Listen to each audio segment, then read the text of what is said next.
네, 안녕하세요, 여러분. 해피 고선생입니다. 오늘은 치과에서 일하는 선생님을 만났는데 커피 한 잔을 하면서 이런저런 얘기를 나누면서 근무 경력을 물어보니까 근 30년이 가까워진다고 하더라고요.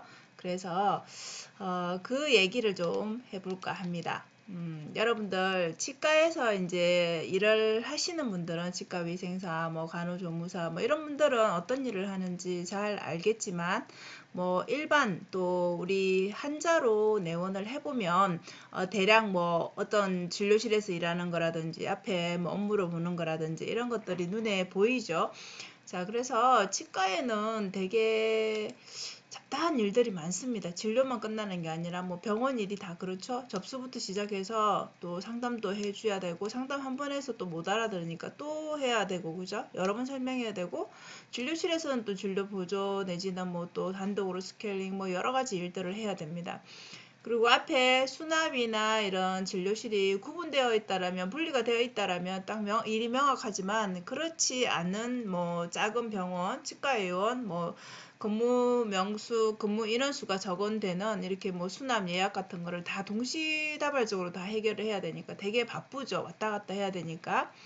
그리고 뭐 수술이 있다든지 또 교정을 보는 또 병원에는 또 다른 그죠 임플란트 수술 교정 이렇게 해서 일들이 각각 하는 일들이 다르고 준비해야 되는 것들 뭐 진단 내지는 수술 그 과정에서 일들이 되게 많습니다. 사진 찍고 뭐 파노라마 CT 찍고 하는 것들이 자, 그렇게 진료가 이루어지고 나면 또 환자에게 받는 그런 진료비, 그죠? 보험 청구하는 거, 공단에 청구하는 거 이런 것들 또 이런 행정 업무까지 해서 환자만 봐서 되는 게 아닌 이런 업무들이 또 되게 많습니다. 그리고 우리가 병원에서 써야 되는 그런 재료를 정리한다든지 아니면 또 그때에 맞게 재료를 주문한다든지 이런 일까지. 그러니까 환자 한 명 보는 거가 끝이 아니라 이런 부수적인 일들이 어마어마하게 많습니다.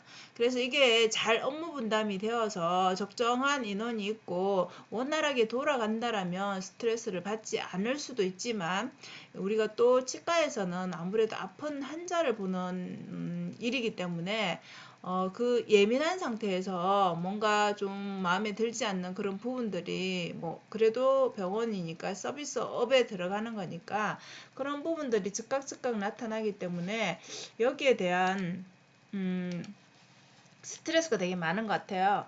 자, 그걸 적절하게 풀면 좋은데, 그 사람의 그 성격이라든지, 이런 다 개인적인 그런 조건들이 다르다 보니까, 거기에서 오는, 그런 문제들이 좀 많은 것 같아요. 그래서 치과는 여러분들 이렇게 감정이라든지 육체라든지 이게 동시다발적으로 다 해야 되는 부분이라서 사실은, 여러분들이 치과위생사라는 직업 자체 그죠 이렇게 면허를 따고 의료기관에 이렇게 본인이 면접을 보고 근무를 하지만 사실 조건이 다 똑같지 않잖아요. 뭐 연차에 따라서도 다를 수 있고 또 원장님에 따라서도 다를 수 있고 병원의 그 의료기관 그러니까 의원이나 병원이나 뭐 대학병원에 따라서 다 다를 수 있기 때문에 비교를 한다면 끝이 없을 것 같아요. 그래서 이렇게 전문직이지만은 이런 조건들이 다 다르고 그리고 또 하나 이 이직률이 높은 이유는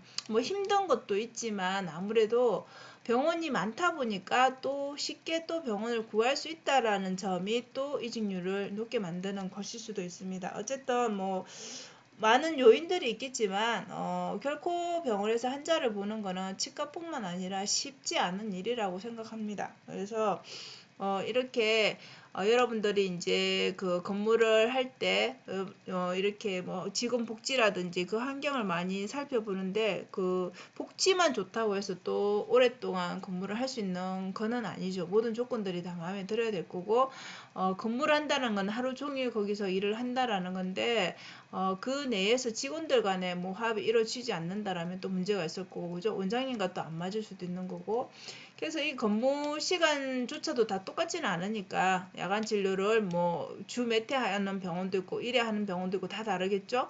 그리고 또 휴가를 어떻게 주는지 연차를 어떻게 주는지에 따라 또 다를 수 있고 근무 인원 자체도 병원이지만 병원급이지만 뭐 많을 수도 있고 그죠. 일반 그또 오연이지만 병원만큼 또 이게 규모가 또 크게 할 수도 있는 거고 이렇게 다 모든 조건들이 다 다릅니다. 그래서 이 결론적으로 병원 치과에서 일을 한다라는 거는 몸도 힘들지만 감정적으로 이렇게 많은 사람을 대하는 일이다 보니까 또 아픈 사람을 대하는 일이다 보니까 스트레스가 많을 수 있다라는 거죠. 그래서 이런 것들이 이직을 하는데 영향을 또 줄 수가 있겠죠. 그럼 이 모든 걸 다 이제 무릅쓰고 이제 견뎌내야 되는 거죠. 자, 그래서 제가 이제 오늘 이런저런 얘기를 하면서, 그 선생님이 얘기를 하는, 물론 저도 알고 있는 진상 환자들을 한번 쭉 적어 봤습니다.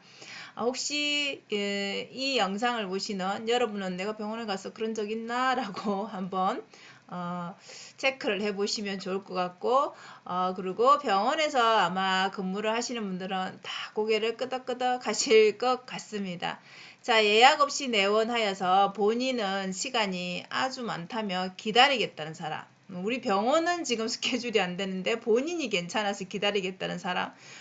그렇게 해서 기다리다가 많이 오래 기다리게 되면 또 열을 내는 사람이 있죠. 이분도 이런 분도 진상 환자에 들어가죠. 자, 시간이 오래 걸리지 않으니 나 잠깐만 봐달라고 하는 사람 있죠. 시간이 오래 걸리고 안 걸리고 본인이 이렇게 판단하시는 분이 있죠. 잠깐 체크만 하면 되는데 왜 이 사람 사이에 예약 환자 사이에 잠깐 봐달라고 이렇게 다 이거를 정해주시는 분이 있죠. 자, 이런 환자 진상 환자입니다. 자, 예약했는데 오래 기다린다고 소리치는 사람.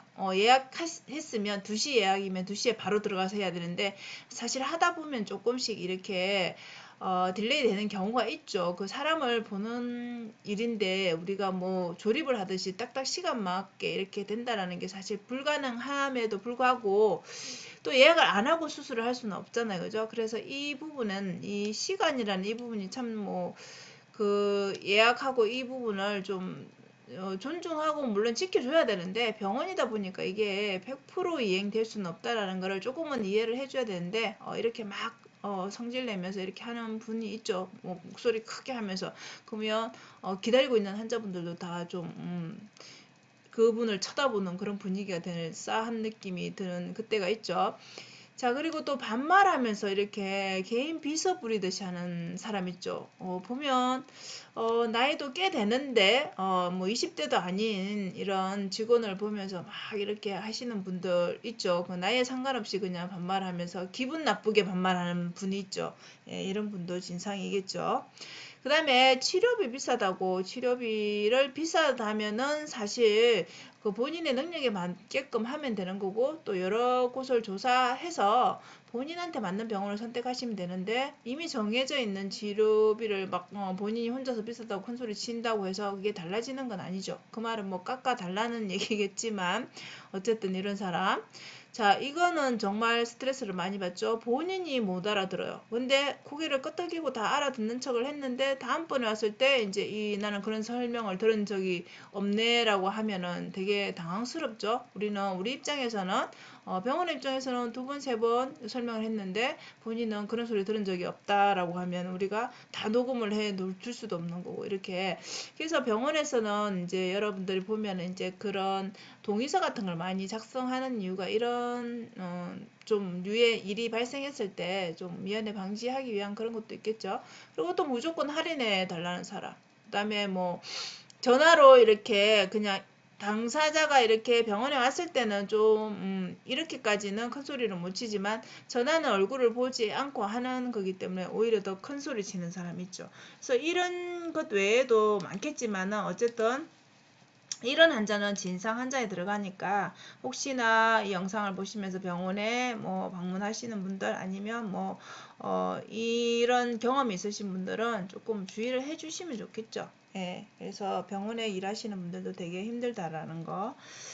자, 거기에 내 가족이 일하고 있다라고 생각하면 그렇게 하지 못하겠죠, 그죠? 그래서 이 선생님은 지금 근 30년에 가까운 세월을 하고 있다는 건 이제 50대에 이렇게 일을 계속 할 수 있다라는 거, 우리가 병원에서 그렇게까지 할 수 있을까라고 생각하지만 본인이 원하고 또 잘하고 잘 팀과 다 잘 조화를 이루면 할 수 있습니다. 근데 대부분은 또 하기 싫어하죠. 힘든 일을 하기 싫어하니까.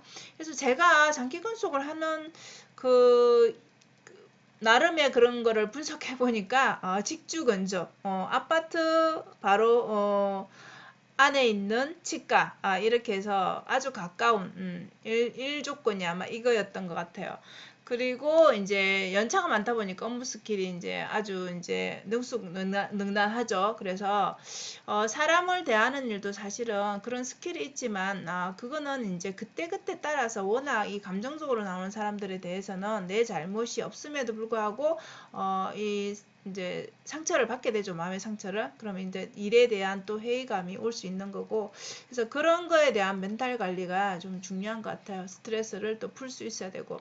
그래서 이 선생님은 취미 생활을 아주 열심히 합니다. 그래서 제가 이렇게 오랫동안 사실은 이 치과에서 근무를 하면서 원장님이 여러 번 바뀌었음에도 불구하고 직원이 안 바뀌는 게 이상할 정도로 주변에 이렇게 내원하시는 분들은 주인이 이제 이 선생님인 줄 알고 아니면 뭐 그 사모님으로 착각할 정도로 그 병원에 오래 있기 때문에 그런 오해를 받기도 하죠. 네, 되게 그래서 일단은 장기 근속의 제일 큰 그거는 취미 생활인 것 같아요. 그래서 본인에 대해서 본인의 가치를 높이 사는 나에게 투자를 하는 거죠. 그래서 이 선생님은 수영을 좋아했는데 수영을 이제 요즘에 여름이니까 바다 수영 그다음에 요즘에 새로 또 시작했다 하더라고요. 프리다이빙이 전 처음 들어봤는데 있대요. 그래서 다이빙 하는 것도 하고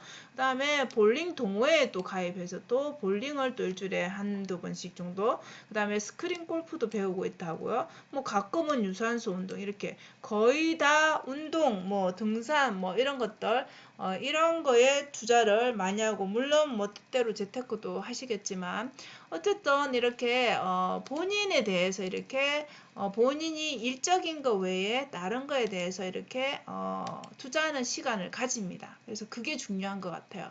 우리가 일을 안 하고 살 수는 없지만 그 하는 동안의 스트레스를 다른 곳에서 풀 수 있는 거. 그리고 마지막으로는 이제 이렇게 자기 성찰. 그죠? 혼자만의 이렇게 시간이 중요하다라고 했죠, 제가 여러 번. 그래서 자기 시간을 가지면서 아직은 혼자 여행은 좀 뭐 힘들다고 하시는데 어쨌든 이런 것도 계획을 하고 계시고 자 드라이브 가면서 내가 가고 싶은 곳 가서 뭐 새로운 곳 이렇게 경험해 보는 거 그리고 혼자서 커피 마시면서 커피숍 좋은 데 가서 그죠? 넓은 데 가서 이렇게 생각도 하고 뭐 책도 볼 수 있고 그죠? 시간 보내고 오는 거 그리고 그냥 뭐 아무것도 하지 않고 멍 때리는 거 이것도 굉장히 좋은 거라 했죠. 그래서 이런 것들 이제는 이제 하나를 먹어도 조금 좋은 거 먹는 거 챙겨 먹기 약 같은 것도 챙겨 먹고 그죠?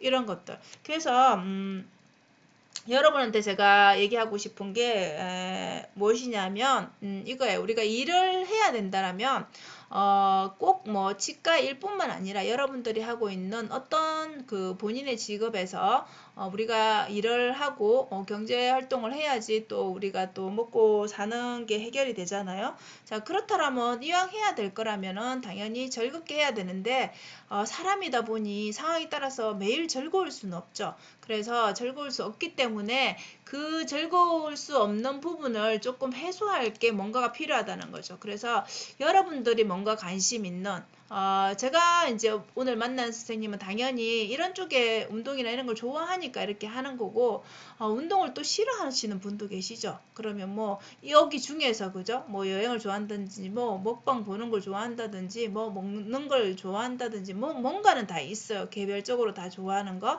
자 그런 취미를 나중에 취미 생활이 또 주가 되는 자기 또 제2의 뭐 직업이 될 수도 있는 거니까 그죠? 이런 것들에 대해서 조금 더 다른 쪽에 이렇게 신경을 쓰면서 조금 더 거기에서 받았던 스트레스를 해결하는 거, 그게 이렇게 건 30년 가까이 이 한 직업을 끝까지 지금까지 할 수 있는 그런 원동력이 아닐까 싶어요. 사실 중간중간에 아이들 키우고 얼마나 힘든 시간이 많습니까? 육아하면서 워킹맘으로 산다는 게 굉장히 힘들잖아요. 어느 직업이든 간에.